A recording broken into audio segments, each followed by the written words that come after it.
వ్యాపార విస్తరణకు తెలంగాణ రాష్ట్రాన్ని తమ తొలి ప్రాధాన్యంగా ఎంచుకోవాలని పారిశ్రామికవేత్తలు ప్రవాస భారతీయులకు పిలుపునిచ్చారు deputy CM Bhatti Vikramarka. America పర్యటనలో ఉన్న ఆయన గౌరవార్థం శాన్ ఫ్రాన్సిస్కోలో భారత consul general K Srikar Reddy ప్రత్యేక విందును ఏర్పాటు చేశారు.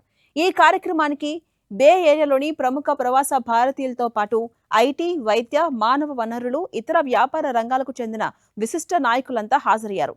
రాష్ట్ర ప్రభుత్వ భవిష్యత్ కార్యాచరణను, పెట్టుబడులకున్న అనుకూలతలను వివరించారు భట్టి విక్రమార్క.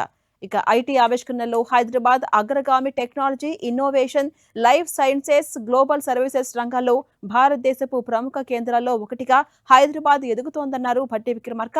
ఈ వృద్ధి వేగాన్ని ఇలాగే కొనసాగిస్తే అభివృద్ధి చెందుతున్న సరికొత్త రంగాల్లో పెట్టుబడులు, ఉపాధి అవకాశాల కోసం కొత్త పునాదులు వేయడానికి తెలంగాణ సర్కార్ కట్టుబడి ఉంటుందని తెలిపారు.